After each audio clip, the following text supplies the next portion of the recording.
All right, it's time now for Focus 50 Plus, and this week's topic is reconfiguration of the workplace. It can't be all about jobs anymore. And we have Dr. George Schofield back with us once again for this. Good morning, and thank you so much for joining us. Thank you. It's delightful to be here. This is an interesting topic. What is reconfiguration, and isn't work for money a job? And well, you know, we're accustomed to thinking of jobs. Our audience, our viewers, are accustomed to thinking of work as jobs, right? You go to work at a particular time. You're paid a certain amount, you know what your work is, you know when your work week ends.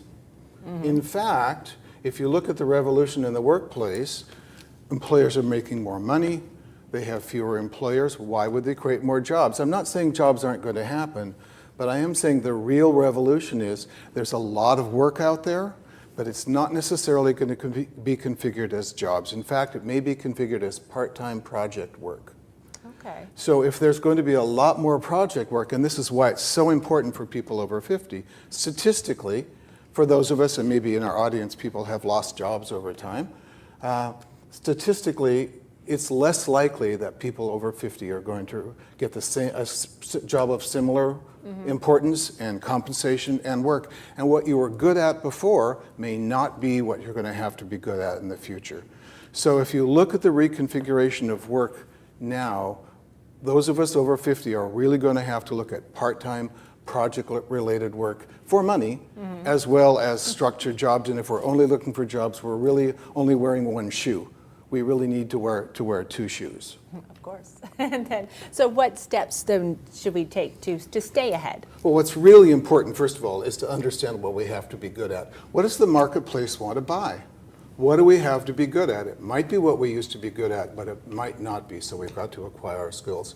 Second of all, we're going to have to be very good at marketing ourselves.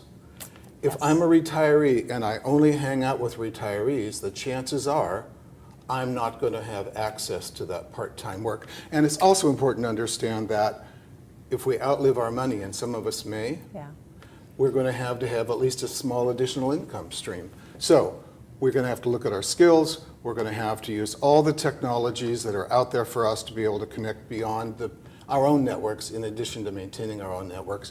And on top of it, we're going to have to be really good at marketing ourselves, because we may need an additional income stream in addition to our retirement funding as our lives go on. Wonderful, wonderful steps there and tips, and you really need to think ahead, and you break it down so wonderfully for us. Thank you, thank you. So I'll tell you, I'm going to be gone for 2 weeks, dedicated to my grandchildren.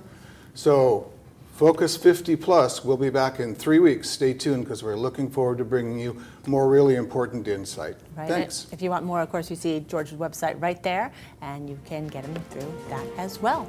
George, thank you so much. Thank you. And good to see you as always. Thank you. We'll be back right after this.